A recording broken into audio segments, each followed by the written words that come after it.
So when we look at the basics of the coordinate plane, and as you get further into math, it's going to say the Cartesian plane. You don't need to know that word necessarily, but on a coordinate plane, there's some things that we absolutely need to know. Starting with the x-axis. I'm going to label the x-axis in blue. That is our horizontal axis. Okay, so x is how we move left and right. Left being more negative, right being positive.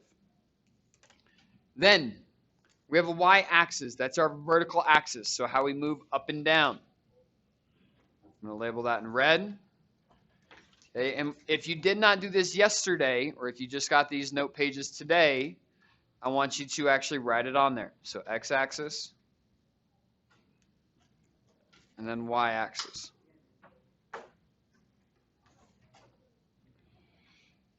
Then we have quadrants. So the quadrants are basically dividing the coordinate plane into 4 sections based on where the x values are positive or negative, and same with the y values. So the way the coordinates work, when x and y are both positive, that is quadrant 1, so Q1. And sorry, I meant to do this in a color. I'll do this in green. So Q1. When x is negative and y is positive, that's quadrant 2. When both x and y are negative, that's quadrant 3. When x is positive and y is negative, that's quadrant 4. And so the last thing is when you're plotting points. Points are always in the form of x comma y, meaning go left or right first, depending on the sign, and then the y, up or down. Okay, so one other thing that we labeled into this diagram here, and I kind of mentioned this just a second ago, in quadrant 1, the x and the y are both positive. So we're going to write x, y, positive, positive. In quadrant 2, the x, y, x is negative, y is positive. In quadrant 3, both x and y are negative.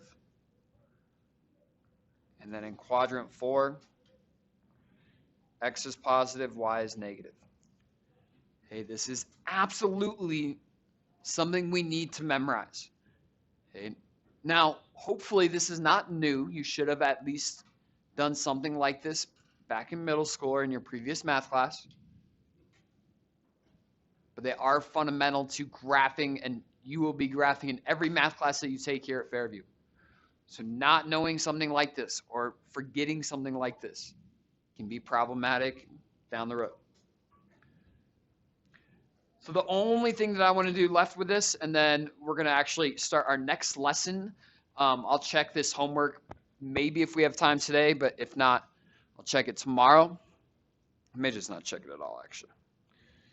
Let's just talk about graphing one point, and then how to write one point. So I'm going to go ahead and plot A.